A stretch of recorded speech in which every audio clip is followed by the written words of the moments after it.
Thank you very much, Tony, for that introduction. I would also like to adopt the protocol which has been established and particularly recognize His Excellency, the Governor, and the Deputy Governor, Mrs. Archibald. It is indeed a pleasure for me to be here this evening for many reasons, not least of which was the last statement made by Tony in his introductory remarks. I must confess a little bit of trepidation. Very early when I arrived, I thought I might have to turn it into a sort of roundtable discussion. But I'm glad to see that the turnout has been reasonably good, notwithstanding all of the happenings of today. This is quite a weighty topic which I have chosen, and I trust I can do it justice, and most importantly, do it justice within the allotted time. Of course, typical of most lawyers, I've already used up quite a significant portion of the time, saying that I should give it my best and make sure I can do it within that time. But be that as it may. I would like to start off by making some introductory remarks. The Virgin Islands Constitution Order 2007 represents a culmination of the constitutional review process of some historical significance. It was only the third time in our history that a constitutional review was conducted by a group of Virgin Islanders, the first being in 1950, when Mr. H.R. Penn was appointed to head a committee of Virgin Islanders to make recommendations for the reestablishment of the Legislative Council.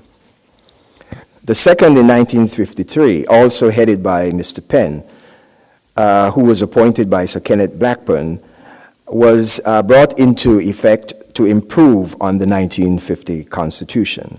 In fact, these are some of the historical facts which we discovered ourselves when we were conducting the constitutional review. History shows that in these Virgin Islands, we have had no fewer than 11 constitutions or constitutional documents in force, up to and including the present Constitution. A full historical accounting of these as formed part of the contextual background to the 2005 Constitutional Review Report. The history of the Virgin Islands has also shown that where a greater degree of autonomy and decision-making power has been granted to our local representatives, the territory has experienced its most significant strides and major economic development. This phenomenon was summarized in the 2005 Constitutional Report as follows. Over the 25 years after the introduction of the ministerial system, our political leadership, while in the process of their own maturation, were able to demonstrate the effective use of power in lightening the darkness in areas of education, health, and generally to create an infrastructure base for giant strides in the economic development of the territory.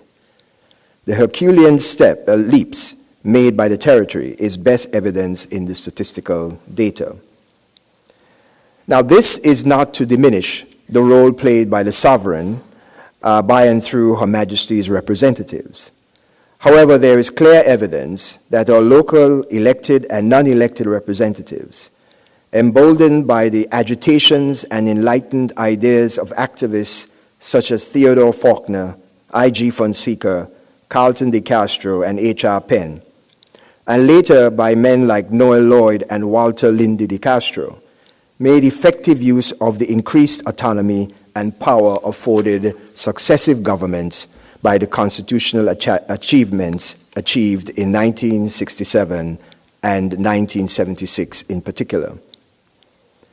After the restoration of the Legislative Council in 1950 and the introduction of the ministerial system in 1967, our leaders with increased self-government were able to move this beloved country out of the darkness of a subsistence economy, relying on agriculture and fishing, and one which was generally ignored by the mother country, into the light of progress and increasing prosperity, with tourism initially and subsequently financial services being developed as the main drivers of our economic engine. These sectors generated revenues which enabled us to move off granting aid in 1978 and to become more self-sufficient as we strived collectively to shed the stigma of colonialism and usher in the dawn of a new era based on greater prosperity and financial independence. The territory's governments sought to use its newfound prosperity and increased financial resources directly for the development of the human capital and fostering major systemic changes and infrastructural development. This led to improvements and expansions in many key areas, including ports, roads, electricity, water, and aerodromes. In this era of general prosperity, the educational base was broadened significantly, and more scholarships for technical training and academic and professional degrees were made available to those who obtained the required entry qualifications. Increased participation by Virgin Islanders as entrepreneurs and developers in the economy, particularly in the subsectors of retail businesses, construction, marinas, and small hotels, became part of the new order. The territory experienced significant advancements in the provision of social benefits to our people with the advent of the Social Security Scheme in 1980.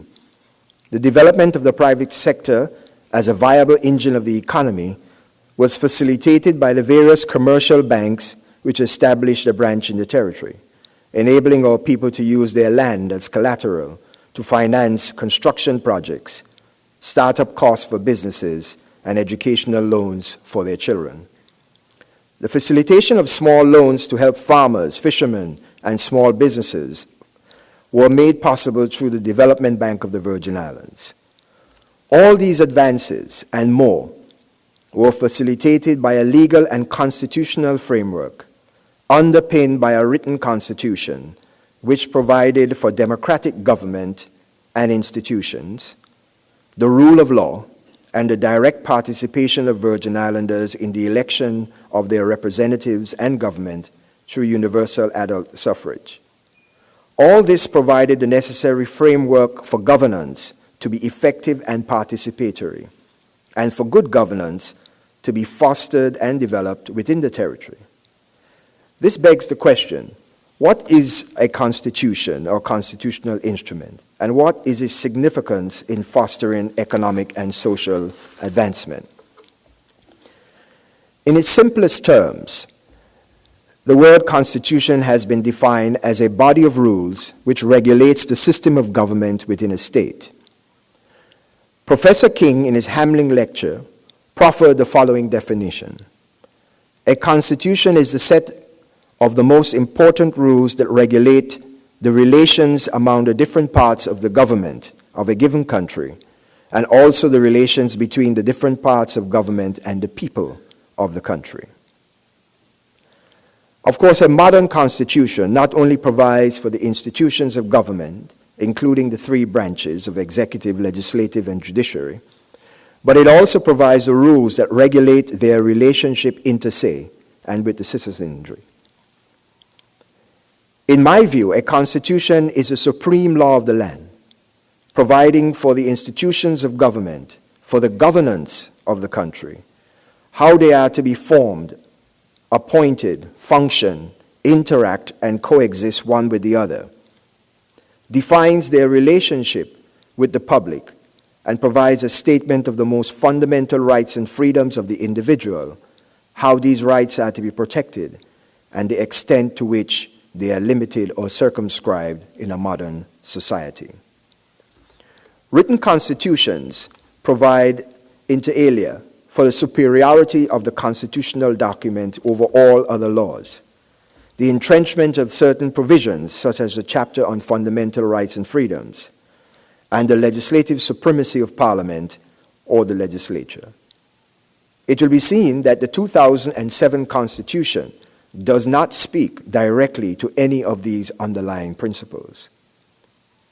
For example, while the House of Assembly is by Section 71 given power to make laws for the peace, order, and good governance of the Virgin Islands, the legislative supremacy of the House of Assembly is not expressly granted. This is so because such supremacy was not intended to exist in the context of a constitutional order granted to an overseas territory, as is made pellucidly clear by Section 119, where it is reserved to Her Majesty, and I quote, full power to make laws for the peace, order, and good government of the Virgin Islands, end of quote. An example of the exercise of this power was the abolition by Britain of capital punishment in the territory. Furthermore, by Section 81, certain reserved powers are given to the governor to enact laws by written declaration, in other words, to exercise legislative powers, subject to obtaining the prior approval of either the Cabinet or the Secretary of State. And there are certain other limitations with regard to the exercise of that power, which I will not go into in any great detail in the interest of time.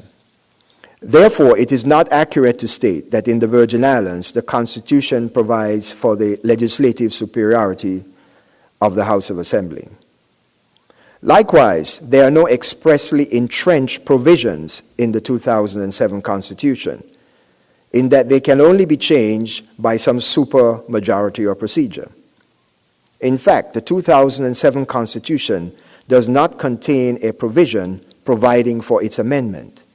All such power is reserved to and remains with Her Majesty under the West Indies Act. We therefore must view our Constitution in its proper context. While it is the supreme law in the Virgin Islands, it does not have the level of superiority and protection from change commensurate with the constitutions of independent states. The full gravamen of our constitutional status is best illustrated by what occurred in the Turks and Caicos Islands, where the UK government suspended the constitution and put in place direct rule by and through the governor and a management committee. Our situation here is no different, as our status accords with that of the Turks and Caicos under international law. Significant changes, advancements brought about by the 2007 Constitution. While there are many similarities between the 1976 Constitution, as amended, and the 2007 Constitution, the latter represents significant strides forward in terms of governance for the BVI. Some of these features I will highlight. I start really by making first reference to the preamble, which, though not a substantive provision in the Constitution, is one which I commend to each and every one of you for reading. That preamble is one that speaks to us as who we are as Virgin Islanders.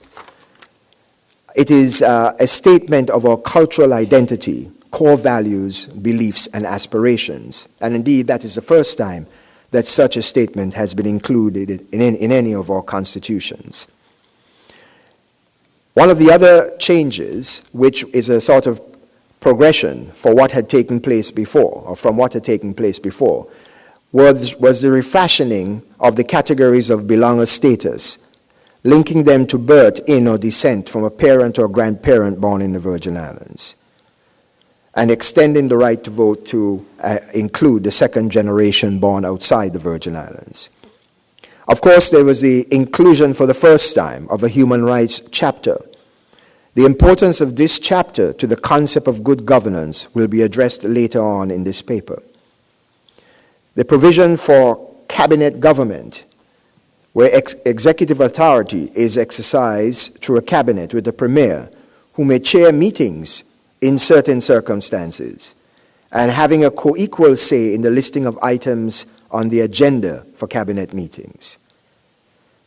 The deepening of the authority of ministers to govern departments under their ministerial portfolios.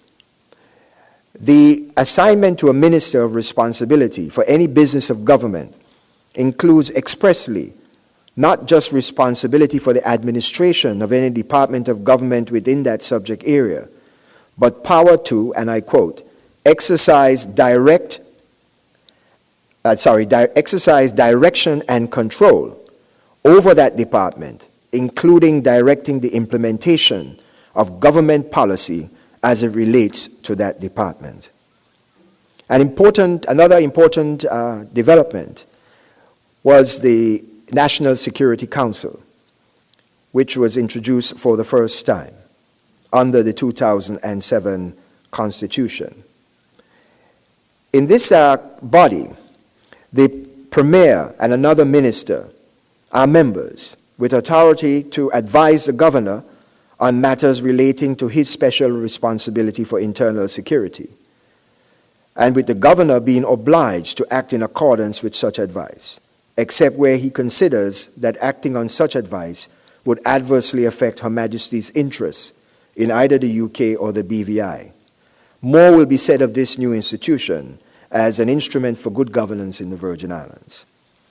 Of course, the prosecutorial role, which had previously been under the Attorney General, was shifted to, and the post of Director of Public Prosecutions created.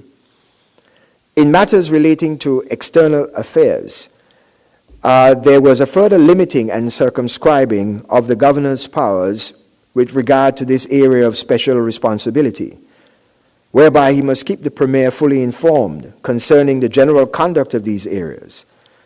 The Premier has the right to request information about any particular matter within such areas.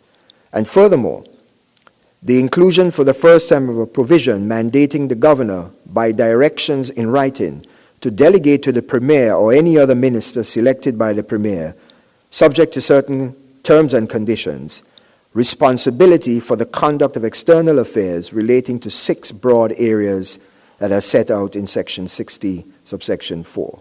And these areas include, most importantly, tourism, taxation, and the regulation of finance and financial services. The qualifications for holding elected office, in particular the definition of Virgin Islander, and the linking of that to such qualifications. The limitation on the governor's reserve or legislative powers in certain limiting circumstances. The Constitution also provided for the judiciary for the first time as a third branch of government named in the Constitution. Preference to belongers for the post of Attorney General. Someone was saying to me today that it seemed that since we put that in the Constitution, we can't find a local Attorney General. I chuckled in relation to that myself. Limiting the time for tabling of the auditor's annual reports. This was one of the issues which came up during the review, and the constitutional provision expressly provides that the Minister of Finance must table the auditor's annual reports within 3 months of receiving those reports. And I'll say a bit more about that later on. The provision for a register of interest, and the Register of Interest Act was passed in 2006. Now, governance and the 1999 White Paper. This brings us now to what is, of course, the area of consultation that has been embarked upon by the United Kingdom government. Governance, and in particular the concept of good governance, has become a topical issue. It is one of the important tenets of the 1999 White Paper on Partnership for Progress and Prosperity, by which the United Kingdom sought to define and prescribe the relationship between the UK and its overseas territories. In speaking to what was classified as a new and modern partnership, the 1999 White Paper focused on encouraging good government as opposed to good governance. It seems that no distinction was drawn between these two phrases, as they were intended to refer to one and the same thing. In this regard, the White Paper emphasized that the OTs must embrace reform and modernization. It stated that the UK was committed to, and I quote, ensuring good government, sustainable political, economic, and social development, and to guaranteeing their security and defense, end of quote. At paragraph 2.8, the linkage between human rights and the rule of law on the one hand and governance on the other is made with this statement: the governance of the territories must have a firm base. Democracy, human rights, and the rule of law are all relevant in the overseas territories as elsewhere. As regards future action, it was made clear that there must be a balancing of obligations and expectations set out in the Constitution, and the White Paper went on to enumerate 9 focus areas.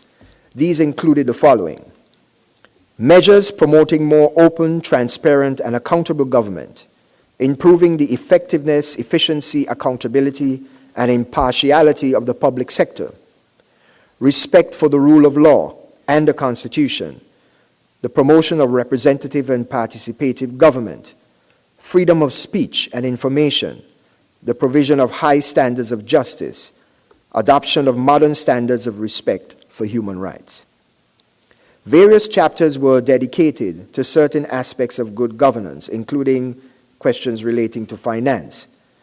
It must be remembered that the rationale for the new and modern partnership, as declared by Honorable Robin Cook, was the aftermath of the natural phenomenon of a volcanic disaster in Montserrat in 1989, some 10 years before, and the threat of money laundering and financial fraud based in the main on the BCCI banking scandal in 1991 in the United Kingdom. As regards auditing and financial accountability, paragraph 5.13 states, the existence of proper financial procedures and controls, including the availability of timely, audited accounts of public sector activities, is necessary for the proper administration of the public expenditure.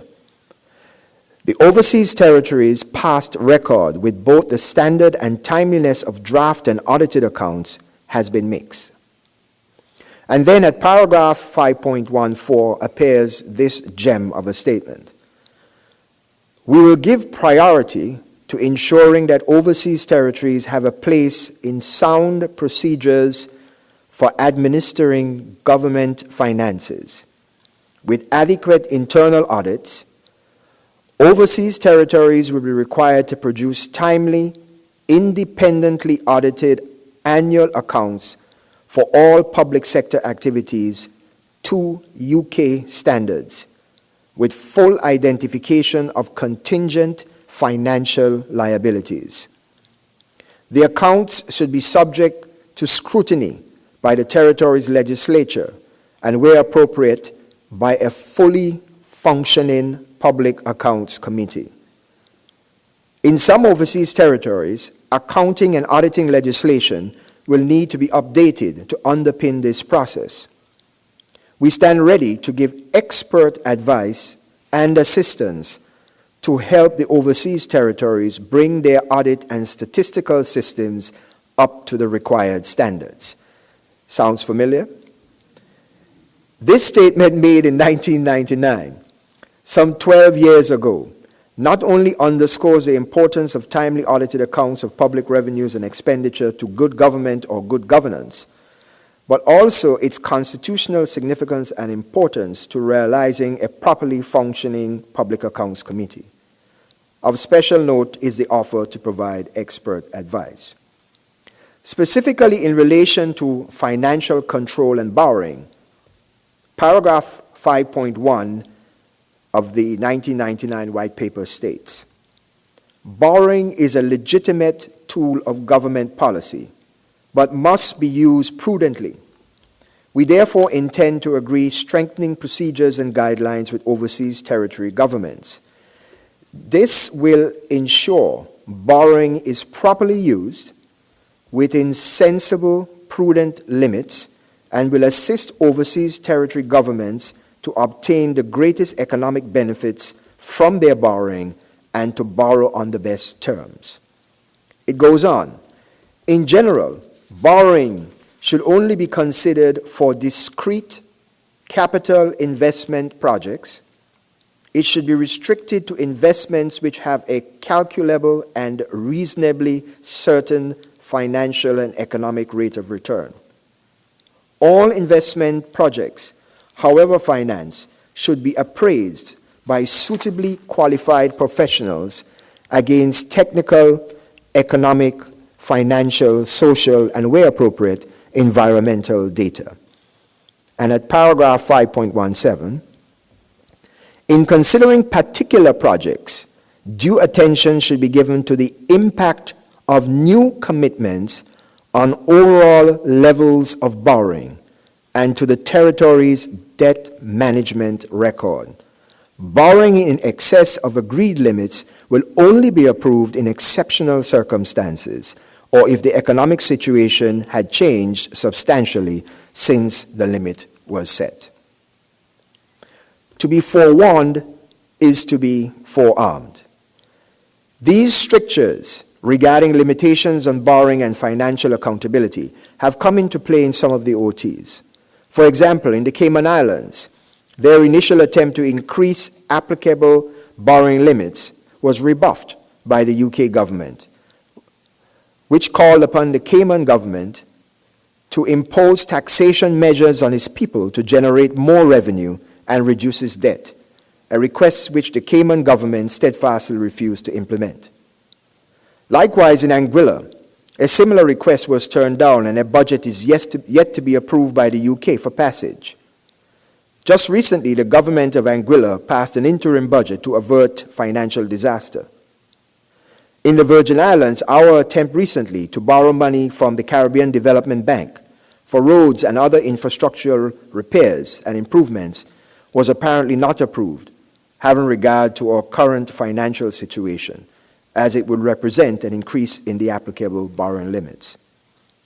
The 1999 White Paper also underscored the concept of sustainable development, another often used expression.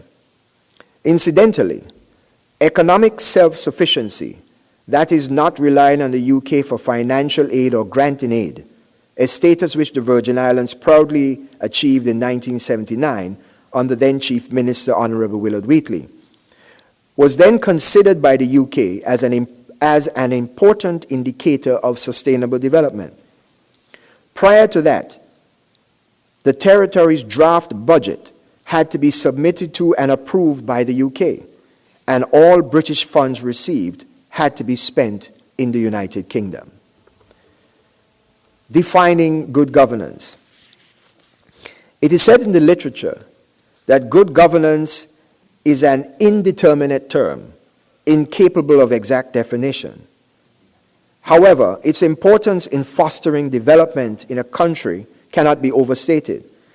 The immediate past Secretary General of the United Nations, Kofi Annan, put it this way, and I quote, "Good governance is perhaps the single most important factor in eradicating poverty and promoting development," end of quote. First, it must be appreciated that governance is not a new concept. It is said to be as old as human civilization. It must be contrasted with bad governance, which is increasingly being considered when donors and international financial agencies are deciding on requests for loans by governments, particularly in developing countries.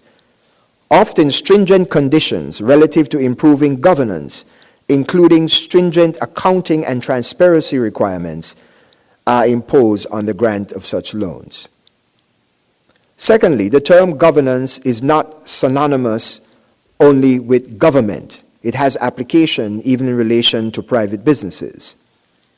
Accordingly, governance relates to a process by which important decision-making takes place, who is involved in that process, and how they render account to those to whom the obligation to account exists. Thirdly, good governance is an ideal which is difficult to achieve and when achieved to sustain. Many countries have at certain stages fallen well short of this ideal. Indeed, it may be argued that few can be said to have achieved this level, and if they have, to sustain it to the same degree over time. From a principled perspective, good governance is said to have 5 major characteristics. These are legitimacy and voice, direction, performance, accountability, and fairness. These 5 have been broken down into 8 characteristics or sub-characteristics. Briefly stated, these are: participation by citizens is considered a cornerstone of good governance. This can be direct through the electoral process or indirect through legitimate institutions and organizations within civil society.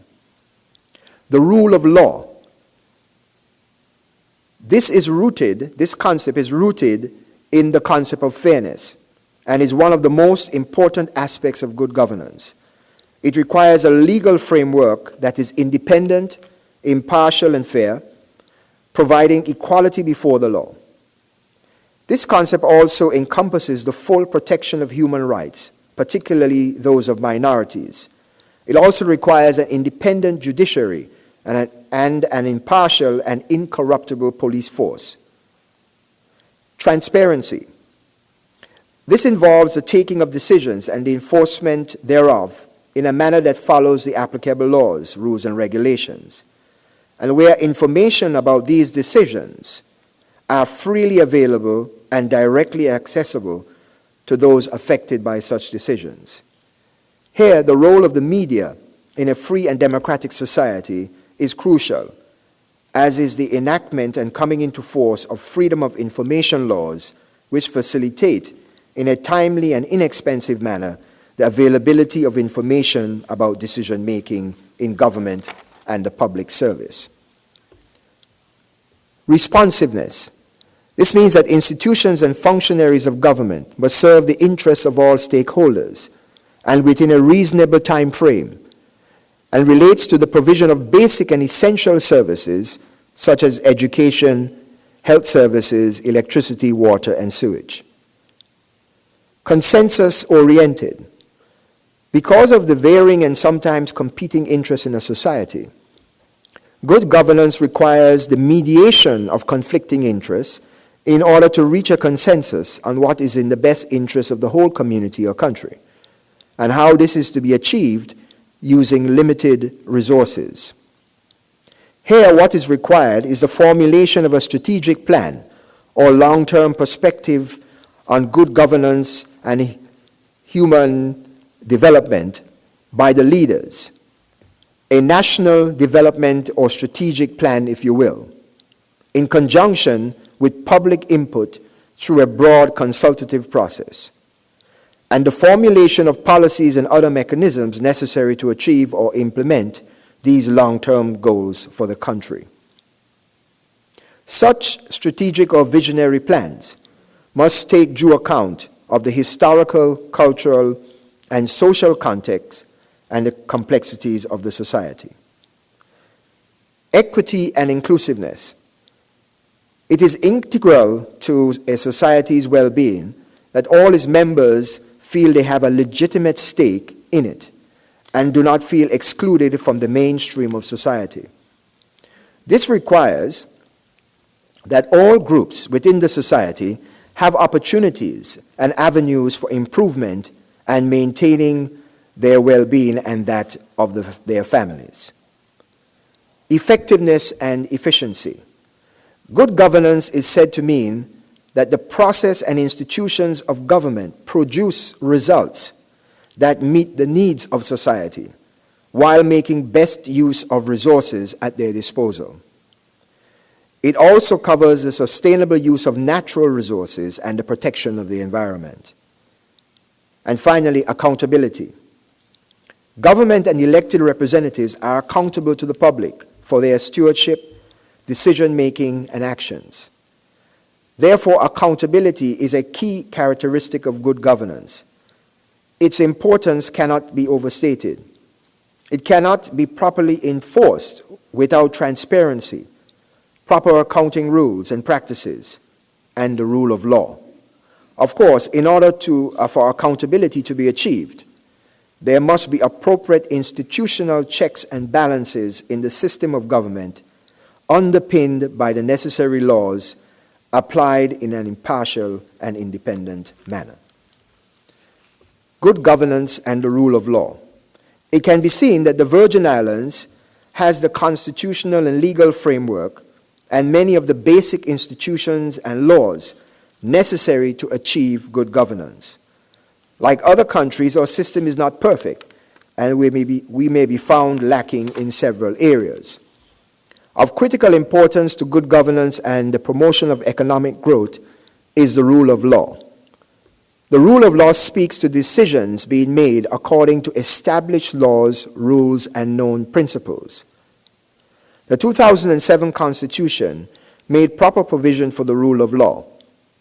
Firstly, for the judiciary as a third branch of government, it sets out the fundamental rights and freedoms of all persons, the extent to which the exercise of those rights and freedoms are limited in a democratic society. It provides for access to the courts for the enforcement and protection of such rights, and does not permit of interference by the legislative and executive branches with the judiciary. It also provides for equality before the law for all, access to the courts, the presumption of innocence, protection from arbitrary arrest and detention, and the right to cross-examine the state's witnesses against you, called against you, to defend yourself either personally or by a lawyer of your choice, trial by jury, and for the determination of your case within a reasonable time. Good governance and human rights. It is said that without good governance, human rights will not be respected and protected. This is because the protection of human rights requires a properly functioning, independent, and impartial legal system. It starts with a constitution, which sets out such human rights and freedoms, and for their protection from governmental interference by courts staffed by independent and impartial judges.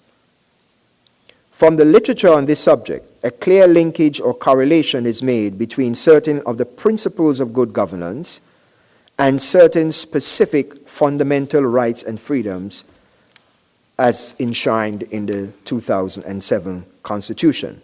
Some of these, for example, are freedom of opinion and expression, the right to peaceful assembly and association, the right to take part in the government of the country directly or through freely chosen representatives, the right to hold periodic elections, and so on and so forth. Primary institutions for promotion of good governance in the Virgin Islands. What are some of these primary institutions and mechanisms provided for under the 2007 Constitution and in our laws, which are to be used for the fostering of good governance? Before going into that aspect, let me make a few specific observations. The first is that we must make maximum use of what institutions, laws, and mechanisms we have in place currently to foster, engender, and stipulate for good governance. Secondly, to the extent that any such institution or mechanism is in need of revision, updating, modernizing, strengthening, we ought to do so. This is in our best interest for a number of very good reasons, not least of which is the threat of a loss of autonomy and self-governance. Thirdly, to the extent that there are or appears to be a lacuna in our system and processes, we ought to identify them and plug those holes through legislation and, where necessary, strategic and meaningful amendments to the Constitution. Fourthly, we are and continue to be a country maturing in the act of self-governance. Our elected representatives must have the political will and statesmanship necessary to address these important issues, to initiate public dialogue, and to bring about the requisite changes in a timely manner. Fifthly, as a maturing democracy with aspirations for even greater self-rule and autonomy, we must demonstrate not only that we understand these principles, but most importantly, that we regard them of high importance for ourselves and our collective aspirations as a country. We must demonstrate clearly that we are prepared to take the steps necessary to address and protect them in the best interests of our country. In this regard, we must be prepared for the consequences resulting from such an approach to governance. These include an impartial and strict enforcement of the laws put in place to provide for transparency and accountability, regardless of nationality, identity, or other characteristics of the alleged transgressors. In other words, we must be self-policing. We must put above all other considerations the upholding of these important principles, laws, institutions, and mechanisms which underpin our democracy and government and foster a climate conducive to continued growth, development, and prosperity of our people and this beloved country. To the extent that we shirk from this responsibility and compromise these principles, we undermine the very fabric of our society. Most importantly, we put in jeopardy the level of autonomy and self-governance which we have fought for and achieved over the years since the reintroduction of the legislature in 1950, and compromise the aspirations of generations to come. Now, I'd like to say something about the National Security Council. This is a relatively new institution. It represents an important opportunity for representatives and thus the people of the Virgin Islands to meaningfully participate in and influence the exercise of executive authority in the Virgin Islands.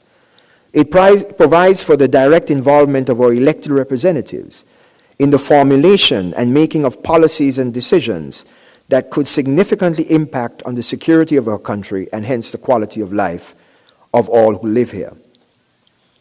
Its potential importance as an instrument for profound change and good governance cannot be overstated.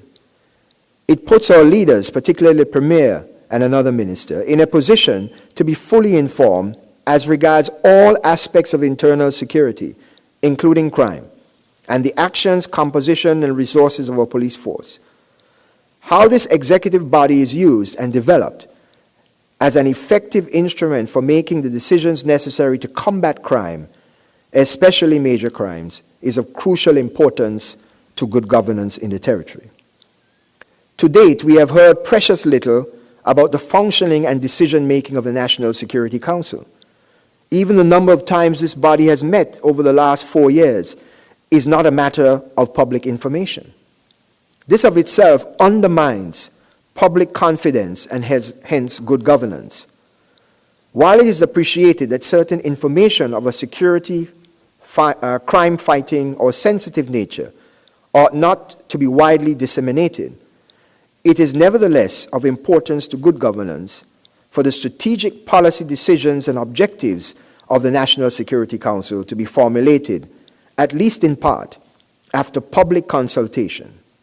This will not only raise public awareness, but I submit, lead to more meaningful participation in the process of decision-making and enhance the giving of information by the public about criminal activities so essential to effective investigation. I would therefore like to see periodic reporting to the public and the media by either the Governor or the Premier on matters pertaining to internal security, including policing, and some strategic public consultations from time to time about how best to combat crime in our communities. Steps like these and others will assist in fostering good governance and upholding the rule of law. The Public Accounts Committee. Provision has been made in the standing orders of the House for certain standing committees, including the Public Accounts Committee. We have seen in the 1999 White Paper what emphasis is placed on the role and proper functioning of a Public Accounts Committee as an instrument for good governance, particularly with regard to transparency and accountability. No one can take issue with that statement. But it begs the question, how effective is the Public Accounts Committee as presently constituted under standing orders, and the extent to which its role can be broadened and improved to make it more effective as an oversight committee or watchdog for fiscal irresponsibility and lack of integrity in government. Standing orders were made as far back as 1991. In many respects, there are still a meaningful and procedurally effective formulation of the rules to govern the business in the House. As regards the Public Accounts Committee, it is to consist of not more than 5 and not less than 3 members, and the leader of the opposition is to be the chairman, and no minister of government can be a member, and a quorum is 3, and the Auditor General is an advisor to this committee. It is apparent that the functionings of the Public Accounts Committee relate to retrospective action. Its effectiveness as a watchdog is singularly dependent on the annual and special reports of the auditor. Its role is not to detect and address potential fiscal concerns. That is the role, to a degree, of the Standing Finance Committee. Its dependency on reports of the auditor makes the effectiveness of this committee heavily dependent on the proper functioning and discharge of duties by the auditor. What we know is that in practice, the annual reports of the auditor are usually several years behind. The annual and special reports of the auditor only come to the Public Accounts Committee when they are laid on the table by the Minister of Finance, a matter which has been fraught with delays in the past. Once areas of improper or wasteful expenditure are identified by the auditor, the Public Accounts Committee is not empowered to take action against suspected or identified wrongdoers or make changes to the processes within the public service. Its sole role is to conduct investigations and report to the House with recommendations. Likewise, the House is not empowered to take action against the wrongdoers, except where he or she happens to be a member of the House and may in some way be censored. All these matters rest with criminal charges being preferred by the DPP in cases of suspected criminality, or disciplinary charges being brought by the Public Services Commission, or the governor appointing a commission of inquiry under the Commission of Inquiry Act. Even where such a commission has made adverse findings against a public servant, further action is left to either the governor or the DPP. All in all, these processes can take years before the transgressors are brought to justice or made to give recompense. There is therefore a need for a serious look at the role and functioning of the Public Accounts Committee in relation to financial wrongdoing and wasteful expenditure of public funds. This revision should be done in the context of a full revision of standing orders and the rules and regulations of the House of Assembly, with the objective of simplifying the procedures, improving on the way the House conducts its business, and significantly strengthening and widening the investigative functions of the House as it relates to financial matters. It is also suggested that provision be made for meetings of the Public Accounts Committee to be held in public in appropriate cases, as this serves to strengthen public confidence in the system of governance and oversight. The Auditor General. Much stake has been put in the importance of the role and function of the Auditor General in ensuring accountability and good governance. The Auditor General is to submit annual reports to the Minister of Finance, and there's an obligation under the Audit Act to submit them 6 months after the conclusion of the relevant annual audit. The Public Finance Management Act 2005 requires the Accountant General within 6 months after the end of any fiscal year to transmit to the Auditor General the accounts for the House of Assembly and all government departments and offices. The clear intention of this provision is to ensure that the auditor receives the accounts for a given year in a timely manner so as to facilitate the preparation of the annual reports for transmission to the Minister of Finance for tabling before the House. However, the Act expressly allows the Minister to extend that period and to inform Cabinet of such decision. It would seem that in practice, this power to extend has been regularly exercised. This can, if abused, undermine the statutory mechanisms that are put in place to ensure the completion of the relevant year's audit in a timely manner, a matter of some concern, especially having regard to the importance of these reports to the functioning and hence effectiveness of the Public Accounts Committee. Furthermore, the Act ought to provide the specific time frames within which public officials and departments must comply with written requests and instructions from the auditor, whether for documents or information about public accounts and projects, and the sanctions for failure to comply. The auditor should have the power to subpoena public documents where necessary. With these powers, the Audit Act ought also to be amended to provide for the preparation and submission of annual reports by the auditor within a prescribed period, so that the report for any year is not delayed inordinately or not provided to the minister for several years. This would better facilitate what I see as the underlying intent and purpose of Section 103, subsection 9 of the Constitution. Additionally, the auditor should be required to act on and conduct appropriate investigations into allegations of financial wrongdoing or wasteful spending within the public service, including statutory bodies, reported to him or her by the House, the Public Accounts Committee, the Governor, the Premier, any member of the House, any officer of government from the rank of Permanent Secretary, any statutory body, member of the public, where the auditor, after conducting a preliminary investigation, determines that a full investigation is warranted. Strengthening of finance legislation. The Finance Act and the Public Finance Management Act 2004 and regulations made thereunder are important pieces of legislation in regulating the finances of the territory. They underpin the effectiveness of Chapter 8 of the Constitution. We note today in the budget address that the Honorable Premier indicated that his government will be looking at either repealing the Finance Act and putting a more updated and modern legislation in place, or making substantial changes or amendments thereto. An important aspect of the Finance Act is the provision relating to advances, whereby the issuance of an advance warrant, the Minister of Finance can disburse funds not as yet approved by the legislature.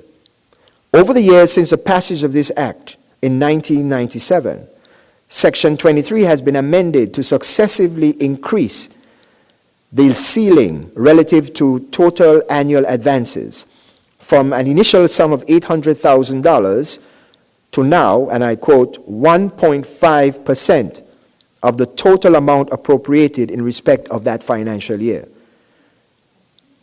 These advances and the ability to make them from time to time are important to the continued functioning of government in the territory. However, the potential for abuse or wasteful and unchecked expenditure exists. This is especially of concern when the territory is in a financial crunch, as we have seen from the past years.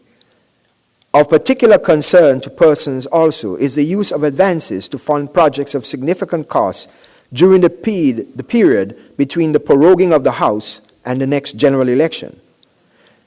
The ability to saddle the country and the new government with a large advance, especially during such periods of financial downturn, bears close scrutiny and reform if we are to be taken as being serious about financial responsibility.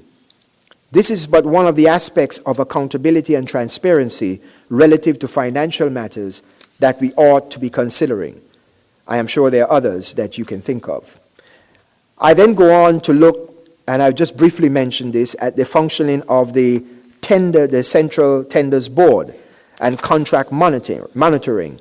And my suggestion there, and I would just simply precede this, is that a new look, a serious look, needs to be taken at those provisions so that the functioning of the Tenders Board is one that is mandatory in relation to certain levels of contracts and projects within the territory.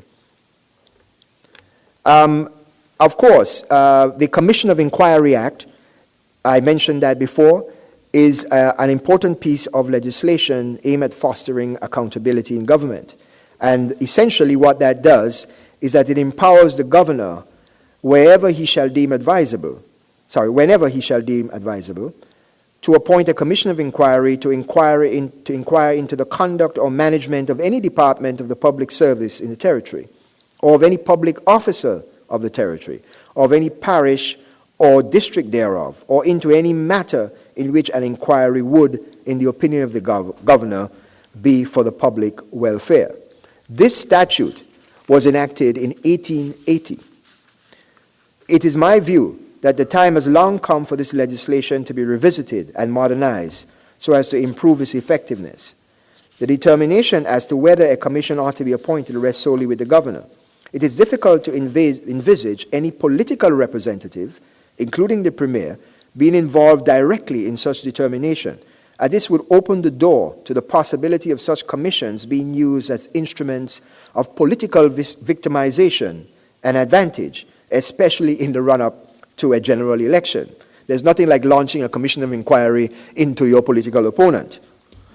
However, some consideration can be given to requiring the governor to appoint a commission where the recommendation or request is made by the Cabinet, the National Security Council, or the Public Accounts Committee, or the Attorney General or Auditor.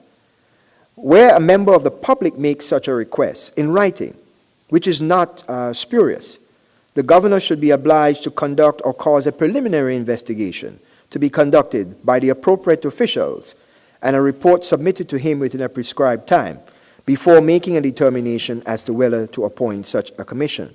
These measures would go some way to strengthen this statute and public confidence in upholding principles of transparency and accountability in the public matters, and thus good governance. Other important aspects of good governance in the territory relate, and I would not go into any details in relation to these, the Complaints Commissioner and his functions under the relevant statute.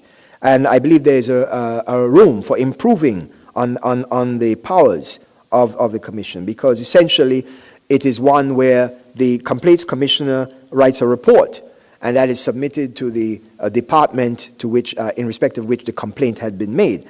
And they are to report back to him as to when steps are taken. But there are, of course, no sanctions in there for not taking any action in relation to that report. Then, of course, there is the provision in relation to register of interest, and the statute passed in 2006.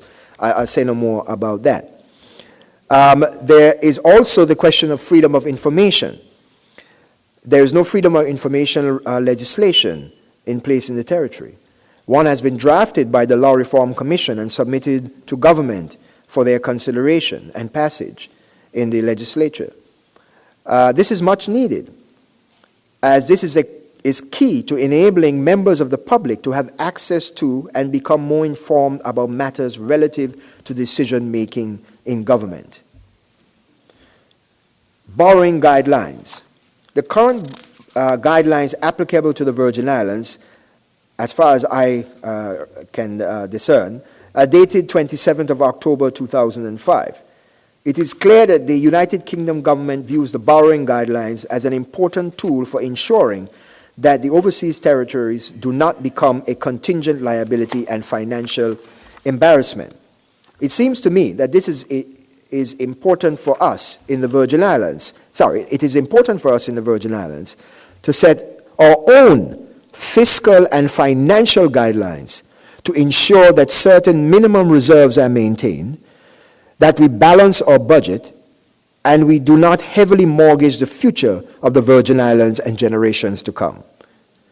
These guidelines would come about with some measure of public consultation and expert advice, and would not be cast in stone, but are to be adjusted to meet changing circumstances, be they favorable or not.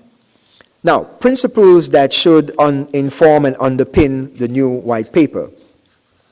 As we know, on the 14th of September 2011, the Foreign Secretary, the Right Honourable William Hague, announced in Parliament that the British government had agreed the principles of a new strategy for the overseas territories. And this strategy is based on three main principles as formulated by the United Kingdom's National Security Council. And these three principles are: 1, to strengthen the engagement and interaction between the UK and the OTs. 2, to work with the OTs to strengthen good governance arrangements, public financial management, and economic planning, where that is necessary. And 3, to improve the quality and range of support available to the OTs. The UK has agreed that each United Kingdom department should recognize its responsibility to engage with the territories in its area of competence and expertise. Departments will set out in papers by the end of January 2012, this month, how they can support the territories. And it is the United Kingdom government's intention to publish a white paper in 2012, the year of Her Majesty's Diamond Jubilee. To inform this new white paper, the UK government has embarked upon a consultation process covering all OTs, and this is taking the form of a questionnaire seeking responses directly from the general public to 6 questions. Now, I go on, and I wouldn't deal with this here, to look at what really has transpired since the last white paper and what may be the areas of concern. But let us get to the what I consider to be, and this is just my personal view, the general principles that should underpin and inform a 2012 white paper. And they are as follows. Any new relationship or partnership must be based on mutual respect.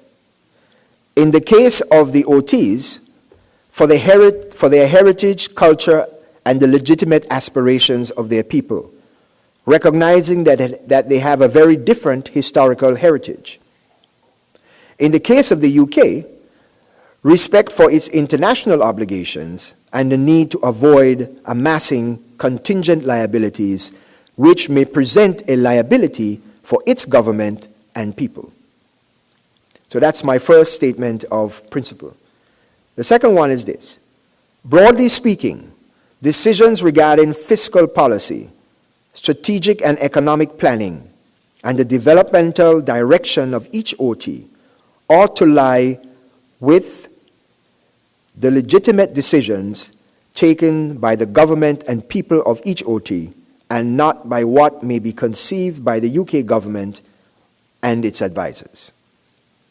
Thirdly, the OTs must be afforded full authority and latitude, subject only to general oversight in all matters relative to regional and sub-regional issues, except where such matters may conflict directly with the internationally known position or policy of the UK in relation to particular countries or governments. Next, as regards fiscal management, encouragement and assistance should be afforded to the OTs by the UK government to assist them to strengthen and deepen their own institutions, policies, procedures, laws, checks and balances, and avenues for dissemination of information to the public, leading to improved transparency and accountability in government and the public service. Next, the United Kingdom government should afford to the OTs, either singularly or collectively, as appropriate, direct representation at the various forums, international bodies and agencies, which play a key role in or whose decisions can adversely impact the major economic pillars or industries of each OT, particularly as it relates to financial services and tourism. And the United Kingdom government shall give due consideration to the economic interests of, and in particular, the likely adverse impact on the economies of the OTs before implementing certain policy decisions or laws, and shall, where appropriate, first consult with the OTs either singularly or collectively. As you know, there has been quite a serious level of complaint within the Caribbean and representation made to the UK government with regard to the taxation imposed on airline tickets, and hence the impact on tourism. The next principle is this. It is accepted that the suspension of the whole or parts of the constitution of an OT is a draconian step, one which must only be used as an extreme last resort, and only after certain steps have been instituted or taken to intervene and to correct the underlying issues and avert any major fallout for the OT or the UK. resulting from known wrongdoing or patently bad governance. If taken, this step must be a temporary or short measure, and every effort should be made to see to the restoration of full constitutional government. Next one. Before any constitution is suspended, all available legal, constitutional, and other mechanisms to address areas of bad governance must be deployed, as appropriate to the situation at hand. These would include the early flagging of issues that are of concern to the UK, the bringing of such issues where appropriate to the attention of the public, highlighting the possible consequential measures, including suspension of the Constitution, and thereby enabling the public to bring appropriate pressure for change on their own leaders. And next, while it is recognized that appropriate borrowing guidelines are necessary and prudent to ensure proper fiscal management in the OTs, such guidelines should only be used for such purposes and not to completely lock down the OT's ability to conduct legitimate and necessary borrowing approved by credible lenders after they have conducted their own detailed review of the OT's finances. Next principle. Borrowing guidelines will be reviewed by the UK government and the OT's government together at agreed upon intervals and earlier if necessary in response to significant changes in the economic and financial circumstances affecting or prevailing in the OT, be they local or international. The selection of a governor for an OT should involve a meaningful process of prior consultation and collaboration with the OT, whereby the strategic long-term plans and needs of the overseas territory can be made known and can inform the selection or appointment process, which ought not to exclude local candidates with substantial credentials and training. The legitimate aspirations of an OT, as appropriately expressed, for further constitutional advancement within the context of a continued relationship with the UK, should be given the fullest consideration by the United Kingdom government. And finally, the power reserved to Her Majesty to make laws for the peace, order, and good government of an OT should only be exercised as a matter of last resort and only after the fullest of consultations with the government of the OT and its people, with appropriate consideration being given to any contrary views and due weight to the historical position of the overseas territory on the relevant issue sought to be addressed. Now, I go on now finally to look at the 6 questions. May I? Yes, I have the permission. I think I've overstepped my time, but I'll deal quickly with the 6 questions. I will be appearing with the group that was on the radio last night at the Briarcliff Hall tomorrow, and we'll be looking at these issues in conjunction with members of the public. Now, let me just preface this by saying, it seems to me that this whole process of posing 6 questions and soliciting response directly from the public is in some respects a peculiar one. Because the level of responses that you are likely to get are directly related to the level of understanding that each person has with regard to government, governance, the issues, and everything that are involved in relation to those 6 questions. Be that as it may, the 6 questions. The first one is, what are the main challenges facing the Virgin Islands? Now, this is a very broad and vague question. As I see it, some of the main challenges relate to the continued effects of a worldwide recession on the economy in general, including the problems with the EU and some of its member countries, coupled with strong competition experienced in and other issues confronting the main sectors of tourism and financial services. As regards tourism, the challenge is to improve our infrastructure and the quality of our tourism product while protecting and maintaining our environment in order to continue to be competitive and attract visitors to our shores.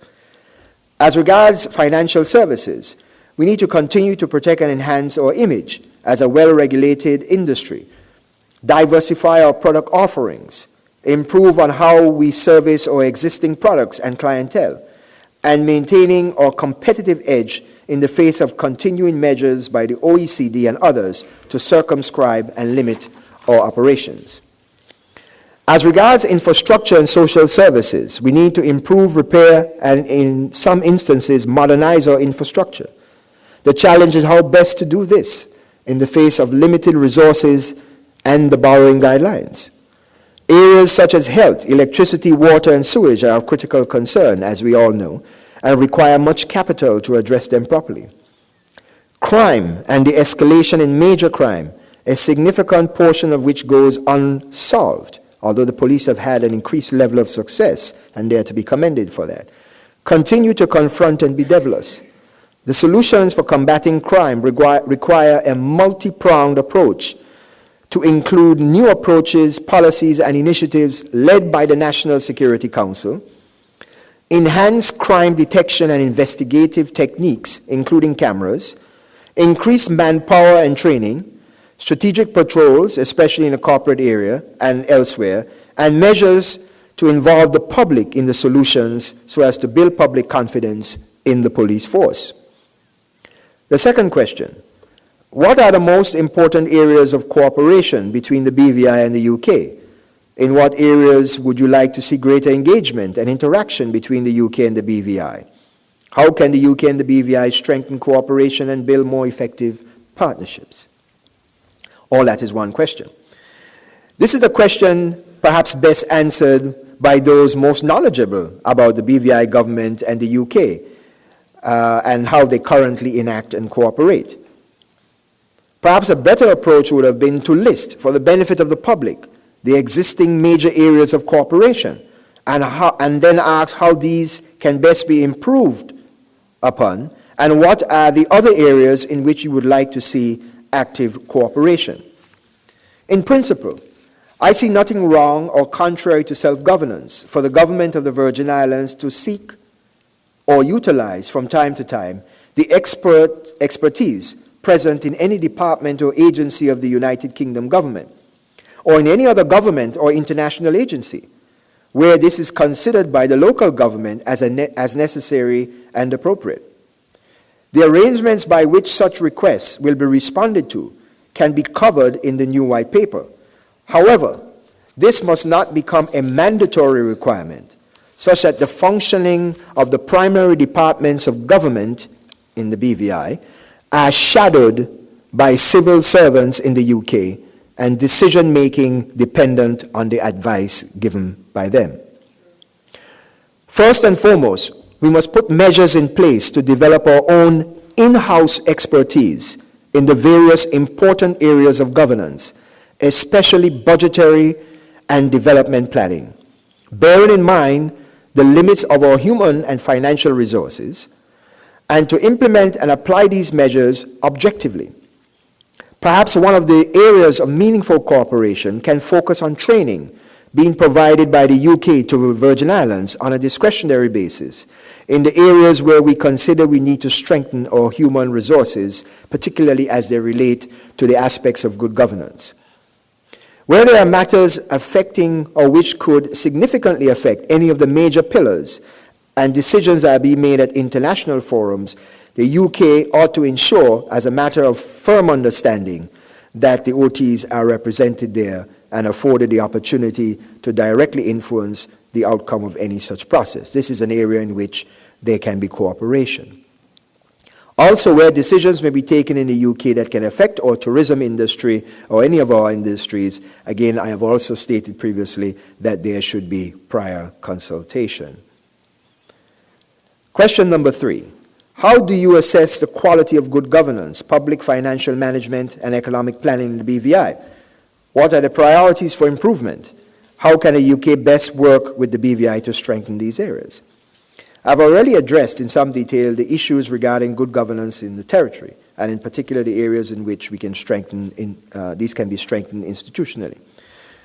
Two clear priority areas are improvements in transparency and accountability in public finance and access to and the dissemination of information to the public.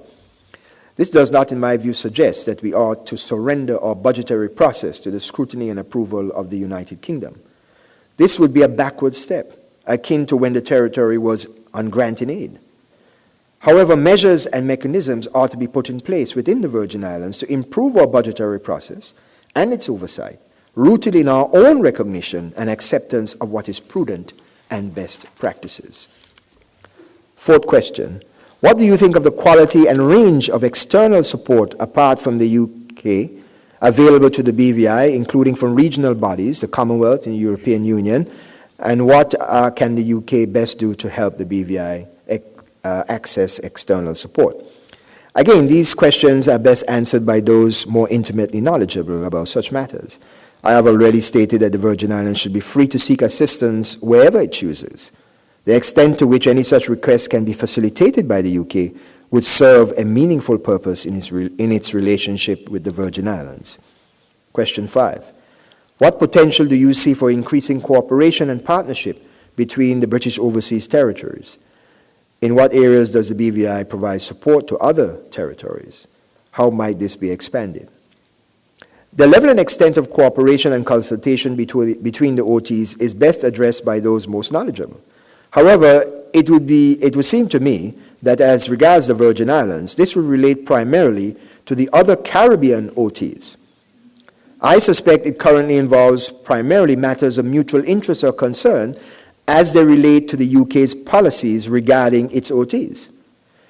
This having been said, there may be a need for greater cooperation between the OTs in the Caribbean relative to international issues affecting them or sectors of their economy, where joint representations could be advantageous. In addition, areas relative to specific training may warrant cooperation. And finally, the sixth question. How does the BVI promote its successes? What more can be done to raise the BVI's profile internationally? How can the UK best support this? It seems to me that our successes have been mainly in the areas of tourism and financial services. As regards tourism, the term success or successes may not be the appropriate terminology. Our focus to the Tourist Board is to promote the territory as a visitor-friendly destination with all that we have to offer in terms of natural beauty and other natural resources. The extent to which the UK government can assist with this as regards its own people in terms of them coming to the BVI as tourists would need to be looked at carefully. Our focus ought to be on ensuring that decisions are not taken at the UK level which could adversely impact or seriously undermine our successes in this fragile sector. As regards financial services, the Virgin Islands Finance Center is tasked with promoting and marketing the product offerings and touting the successes of the territory. Perhaps its role and function can be improved upon to make it more effective in these challenging times. This may not be an area in which the UK can be of assistance, and some caution may be prudent. So, ladies and gentlemen, that concludes my address on the topic. You will see that it is broad-ranging, but these are very important times, and the issues that confront us are of significance and great importance to the future of the territory.